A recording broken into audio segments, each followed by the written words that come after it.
All right, my friends, section 9.3, part 2, parametric equations in calculus. The warm-up is for you to see if you can recall what the arc length formula in rectangular form is.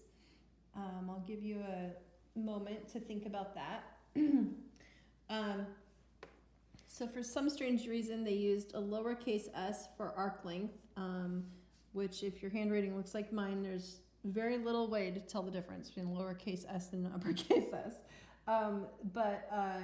So the idea was this. If you have an XY plane or a rectangular grid here, you have a function that's defined on an interval from, A to B. Say you have f here.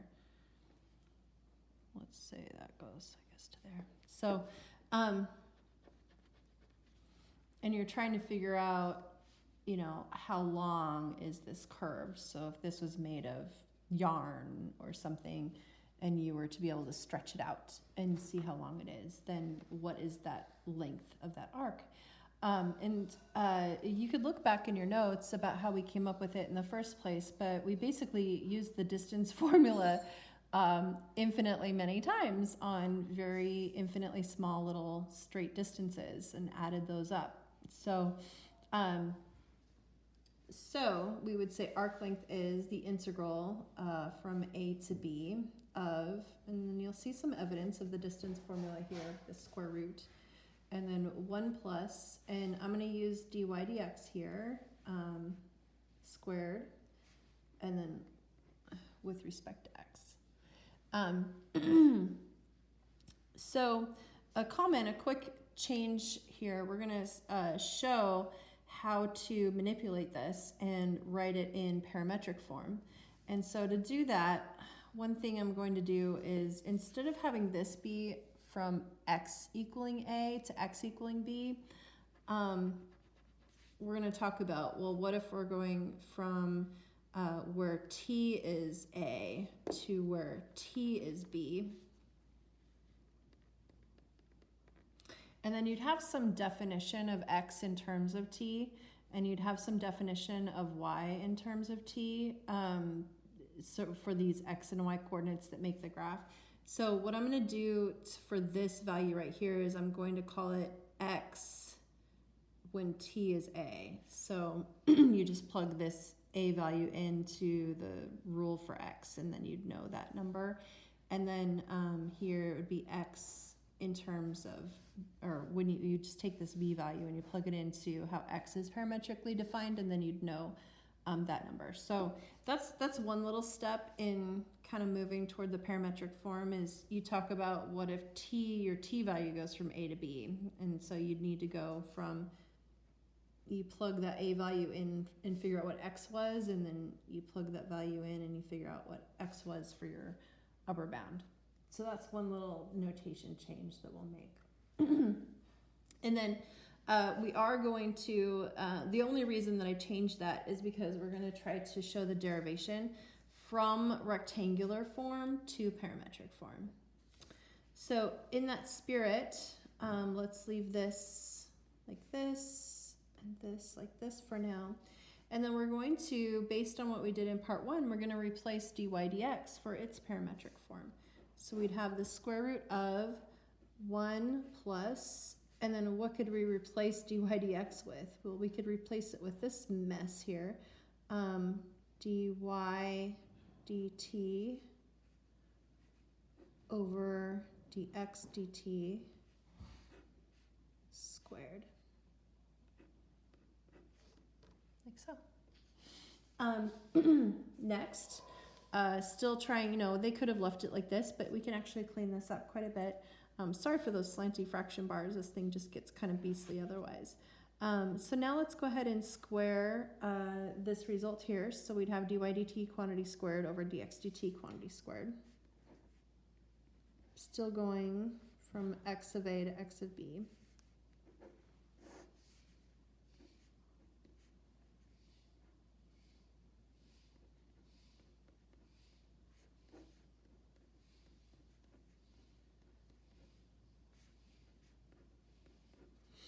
And then in the spirit of cleaning up a little more, we're going to get common denominator between 1 and this fraction. So a note, 1 could be thought of as dx dt squared over dx dt squared. So if we do that, then we could replace that 1 with dx dt squared over itself and add these two fractions together. And we would have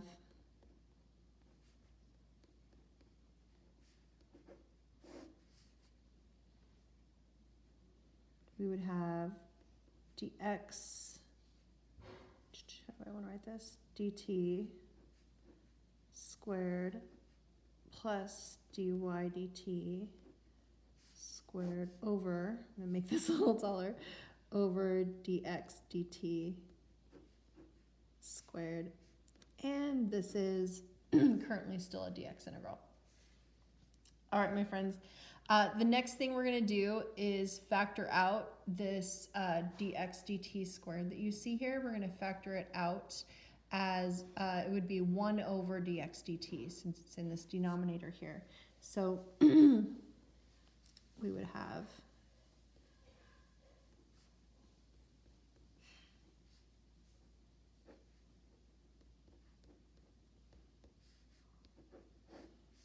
and then we'd still have dx dt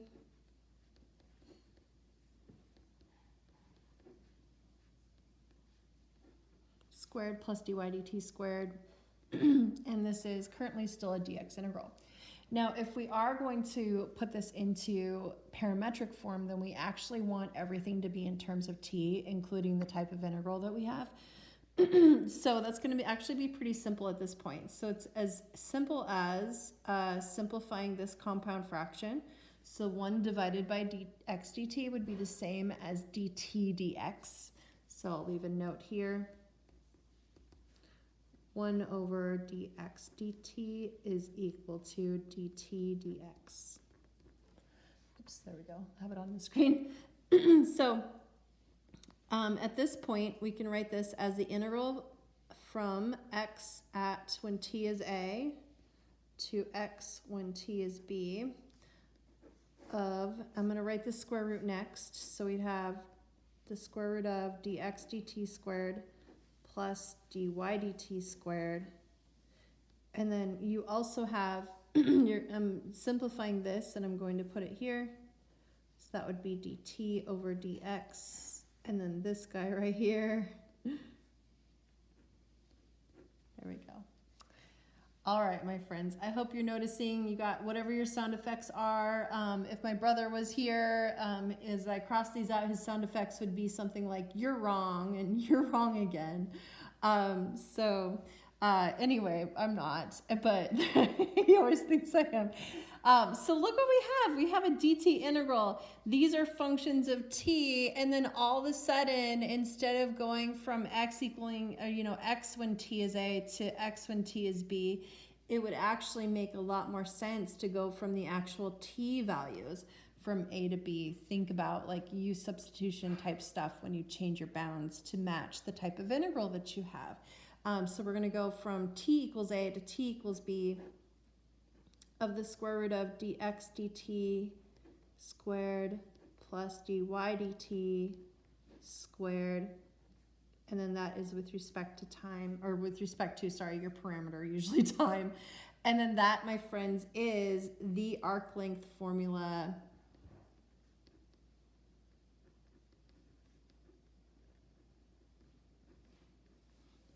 in parametric form.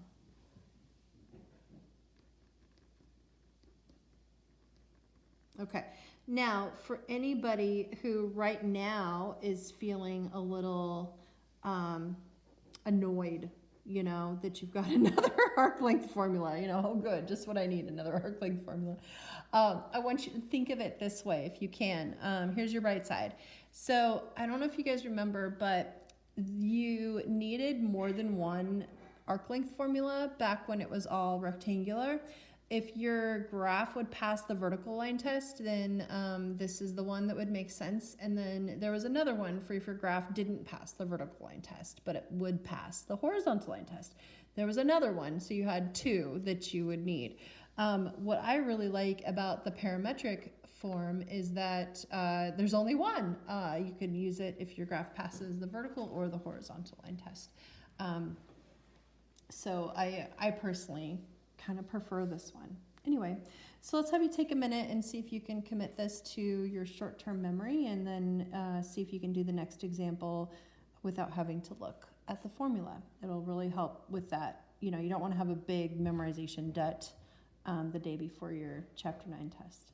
So, okay, so with that said, let's move on to, I believe that this would actually be example 2, since it's a continuation from the last part. So the directions are going to be for you to find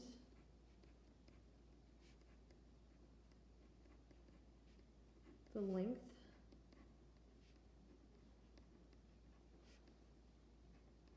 of the given curve on the indicated interval.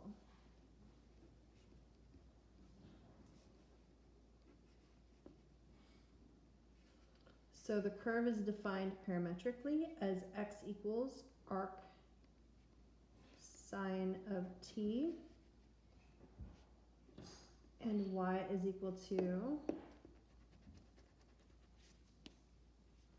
the natural log of the square root of 1 minus t squared.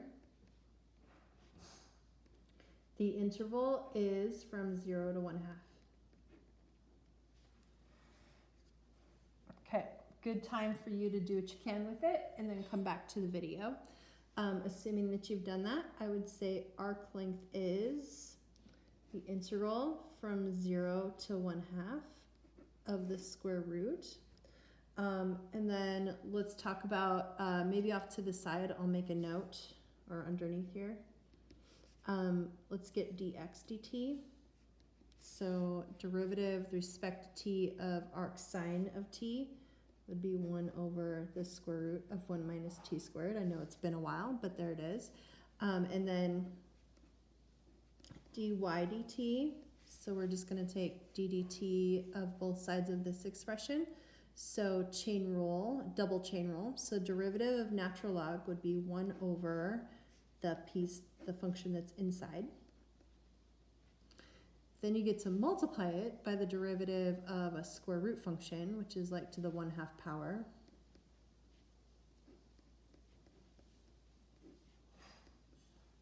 Then you get to multiply it by the derivative of the innermost function, like so.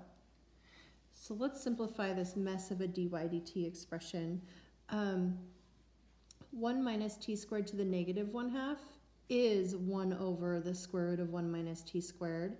So this piece and this piece would multiply together and make this with no square root. The 1/2 and the negative 2 can cancel a bit, and you'd end up with just negative t up here. Say we'd file that in the file called things that could have been worse. So now let's go ahead and put things in. So dx dt squared would be this quantity squared.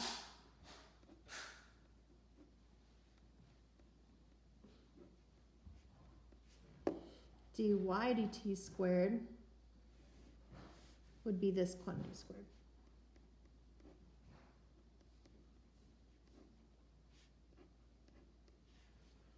Like so.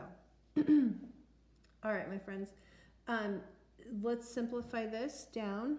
This is one that we could do by hand. So, sorry, I'm gonna just go ahead and show. Okay, so S then would equal the integral from 0 to 1/2 of the square root of 1 over 1 minus t squared after you square it there, plus t squared over 1 minus t squared squared. There we go. Next, I would add these together, getting common denominator, which would be 1 minus t squared squared. So I would just multiply the 1 by 1 minus t squared to get that common denominator. So you'd have 1 minus t squared plus that t squared over the quantity 1 minus t squared squared. Okay, the t squareds cancel. So you're just left with 1 on the top, and then you have 1 minus t squared squared, and it's all underneath the square root. So you just end up with, after it's simplified and square rooted. Okay, and I wanted to make sure that I threw in as much review as possible into this example. So if you look at this guy and you think, oh my goodness, how am I going to take the integral of that? It looks almost like arctangent, but not quite. And so if you're thinking maybe partial fraction decomposition, you're dead right. So let's go ahead and look at exactly that. So I'll just make a note here. Actually, maybe I'll make a note kind of over the next equal sign. And then we'll put that scratch work over here. So partial fraction decomposition for 1 over 1 minus t squared. So first of all, it's equal to 1 over 1 minus t times 1 plus t. And then that would equal some constant over 1 minus t plus another constant over 1 plus t. So getting this denominator would mean multiplying a times 1 plus t and b times 1 minus t, and then your numerator would have to equal 1. So that would yield that I'll call 1 the same as like 0t plus 1, and then that would be the same as a times 1 plus t plus b times 1 minus t. So simplifying the right side, that would be like having a plus at plus b minus bt. So this would lead us to having a system of equations where a minus b has to be 0 and a plus b has to be 1. So if a minus b is 0, then that means a has to equal b. And then if you take that and substitute it into row 2, you'd be left with something like 2a equals 1. Whoops. Which means a would be 1/2. And since a equals b, b is also equal to 1/2. There we go. Okay. So let's talk about what that means. So that means that if you come over here, you can write this as the integral from 0 to 1/2 of, and I'm just going to go back to the form here, and then substitute 1/2 in for a and b. So we'd have 1/2 over 1 minus t plus 1/2 over 1 plus t dt. So I just substituted the partial fraction decomposition in as the integrand. I'm going to factor 1/2 out in front now of the entire integral.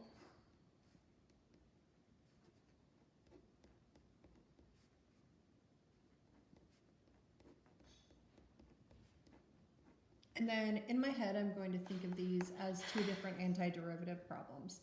Be careful on this one. If you were to use u substitution on it, your du would equal negative dt. So that means that you'd end up with negative 1/2 natural log of the absolute value of 1 minus t plus 1/2 times the natural log of 1 plus t. And then we are evaluating this from 0 to 1/2. Okay, plugging the 1/2 in, we'd end up with negative 1/2 times the natural log of 1 minus 1/2 is just 1/2, plus 1/2 times the natural log of 1 plus 1/2 is 3/2. Evaluating things at 0 and then subtracting those amounts would mean you're adding 1/2 times the natural log of just 1, and then you'd be subtracting 1/2 times the natural log of just 1. Natural log of 1 is 0. These would have vanished anyway. So you'd be left with this. So so what do we now have? We have negative 1/2 natural log of 1/2 plus 1/2 natural log of 3/2. And then that could be your arc length value.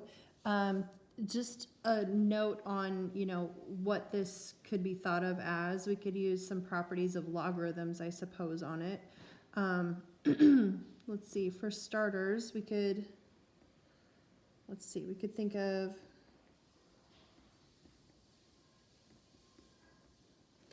the natural log of 3/2. You could think of it as the natural log of 3 times 1/2. I'm just trying to show why this would simplify the way it could. So that could be like 1/2 times the natural log of 3 plus the natural log of 1/2.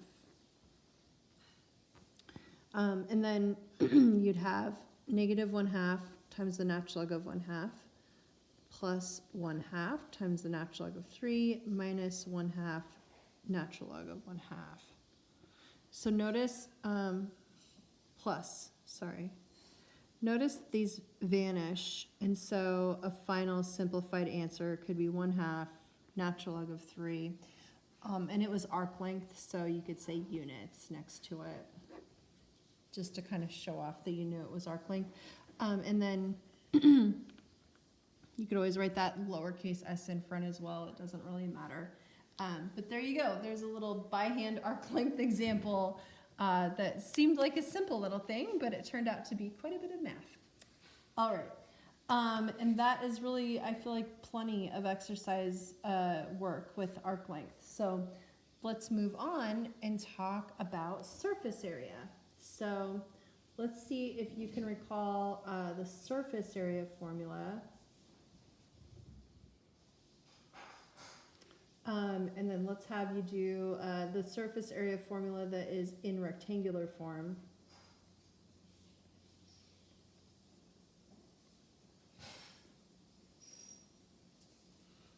And there were a couple different ones. So let's say we start with one where you are revolving about, let's see, there are actually quite a few, but let's say we're just going to focus on,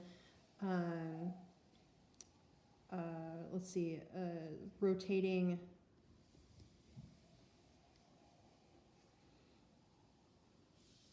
about the x-axis. So a picture that goes with this would be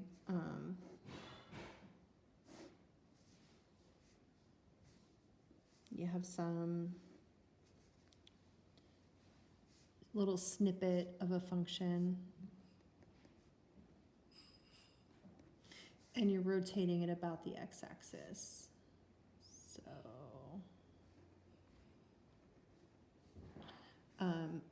So this is the original snippet here. And you're rotating it about the x-axis and you're just talking about surface area.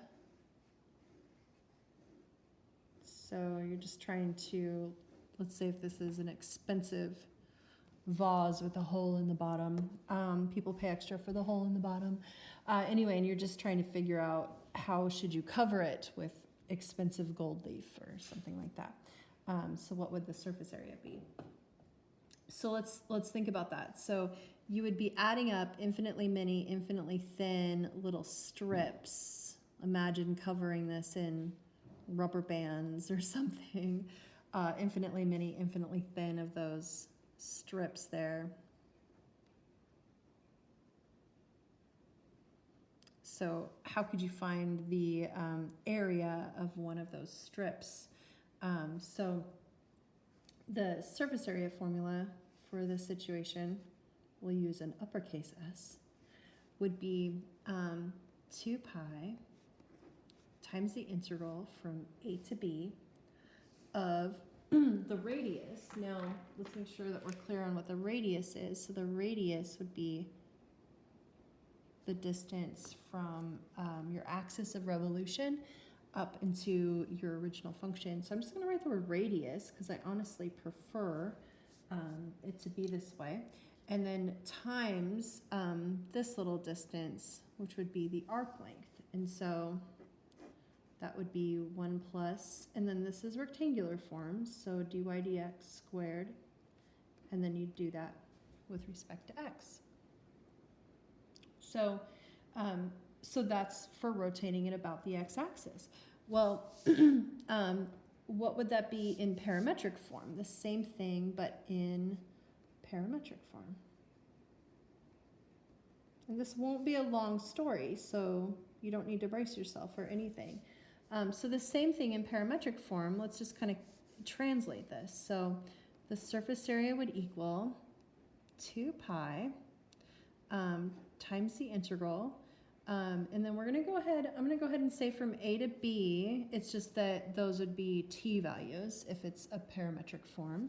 And then let's talk about radius. So the radius, I could have been more specific because if you're just rotating about the x-axis, the radius, originally you could have just said f of x, or you could have said y, but nobody likes saying y in a dx integral, so we typically would have said f of x, but really it just means your y coordinate. So let's think about if you were trying to say f of x, but in parametric form, you'd just be saying your y coordinate. And so what you do is you just say y in terms of t. That's a way of saying, you know, your y coordinate in parametric form. And then this is just arc length here, so we just put arc length in parametric form. So dx dt squared plus dy dt squared. And there you have it. So that would be your formula for finding surface area, but in parametric form, if you're rotating it about the x-axis. So now let's talk about what if you are, I guess let's highlight this because that was kind of the point there, is getting to there. And I hope that makes sense, my friends, and I hope really you can see if you know one conceptually, you actually know the other very well. So now let's talk about rotating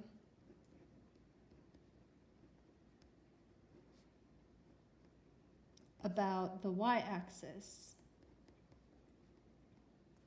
And we're going to go back to kind of our roots here with rectangular forms. So if you're rotating something about the y-axis,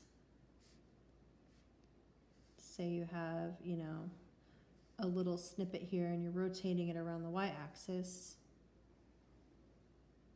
Say this is the original function. We'll darken it. Then, and you're finding the surface area.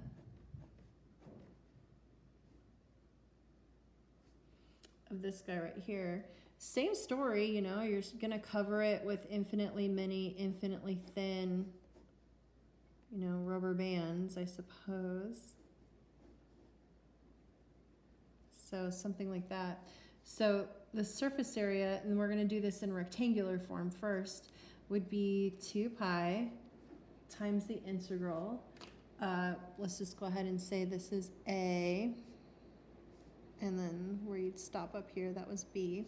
So the integral from A to B of, again, your radius times the square root of 1 plus, so you do arc length. And so arc length, if you were rotating about the y-axis, I suppose would be dx dt squared. And then this would be with respect to y. That's rectangular form. So now let's talk about how about in parametric form? How different is it? Not much. So the arc length would equal still 2 pi. I'm going to go ahead and still say from A to B. It's just now the A to B are t values that would cause these values to happen. And now let's talk about the radius. So back in rectangular form, the radius would have been, of course, this distance from your axis of revolution out to your original function. And so that would have just been your x coordinate, or I guess it would have been f of y, or your x coordinate. Well, in parametric form, how do you say the same exact thing just in parametric form? You would say your x coordinate in terms of t. There you go, easy peasy. And then arc length, in rectangular, it kind of matters which arc length formula you use, but in parametric form, it doesn't. It's always the same thing. So that's kind of nice. There you go. So if you think about the flashcards that I had you make back a long time ago, the reason that I really like learning these types of things in words, in concepts, is because no matter what form you're in, rectangular, parametric, in future it's going to be polar, every single time it's the same thing. In this case, 2 pi integral from a to b radius times arc length. Every single time. So that's kind of nice. I think it's kind of nice. All right, my friends, take a moment, try to commit this to memory. It should feel a little bit like review, and then we have one example, and then we're out of here. All right, my friends, example 3.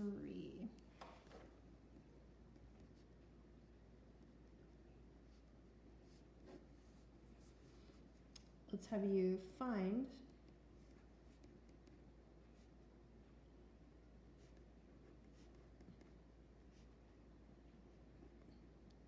the area of the surface generated by revolving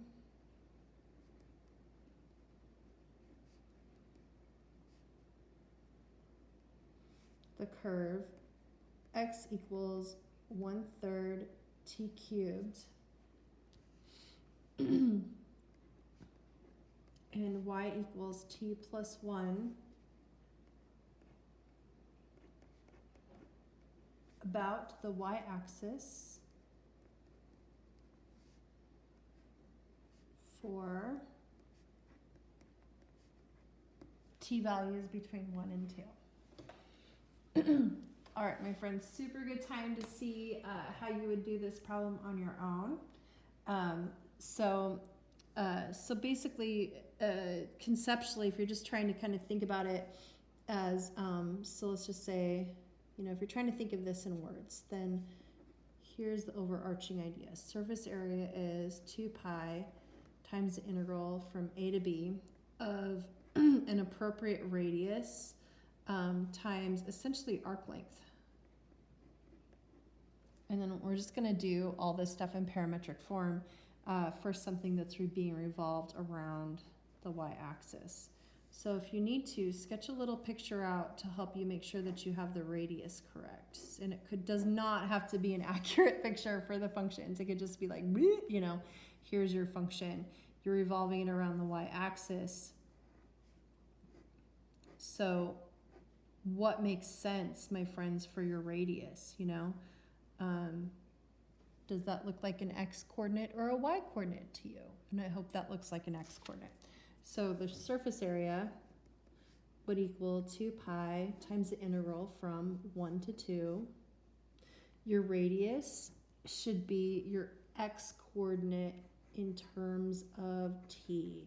So that's why you're going to see me write 1/3 t cubed there. So that's the formula for your radius, simply because it's your x coordinate in parametric form, times the arc length, which would be dx dt. So take the derivative here. You'll end up with t squared, and then dx dt squared, plus dy dt, which would be 1 squared with respect to time. Or with respect to t, whatever t means, probably time. Okay, so then simplify it. So you've got 2 pi times the integral from 1 to 2 of 1/3 t cubed times the square root of t to the 4th plus 1 dt, like so. Okay, from here, let's try basic use substitution, since the degree here is 1 less than the degree here. why this thing isn't focusing very well. Sorry guys about the fuzziness. Oop, there we go. Okay, so let's see. Let's let u equal t to the fourth plus 1. Du would be 4t cubed dt. So I'm going to focus right here on the t cubed dt. So that means t cubed dt is 1/4 of a du. So let's see, what do I now have? I have 2 pi. I'm going to go ahead and pull that 1/3 out. The t cubed dt is 1/4 du, so I'm going to pull the 1/4 out. So I'd be left with the square root of u du for the rest. Let's change the bounds so we don't have to back substitute. If t is equal to 1, then u would equal 2. If t was equal to 2, I think then u would be 17, it looks like. I think. And then let's just finish it out. So let's see, 2 pi times 1/3 times 1/4, I think that's pi over 6. Square root of u is like u to the 1/2. Power rule for integrals, add 1, divide by the result. So let's see, add 1, you get 3/2, so we'd have 2/3 u to the 3/2 from 2 to 17. All right, simplifying that, let's see, let's cancel and multiply. So we'd have, I think, pi over 9. U to the 3/2, that's like u square root u. And then we could plug in our bounds. So we'd have pi over 9 times, I think I'll write it as the quantity, 17 square root 17 minus 2 square root 2. And my friends, this is surface area, so this would be in terms of square units. Woo, and that was off the page, I'm so sorry. Anyway, so there you go. That's it for the section about parametric equations and calculus. Take care, everybody.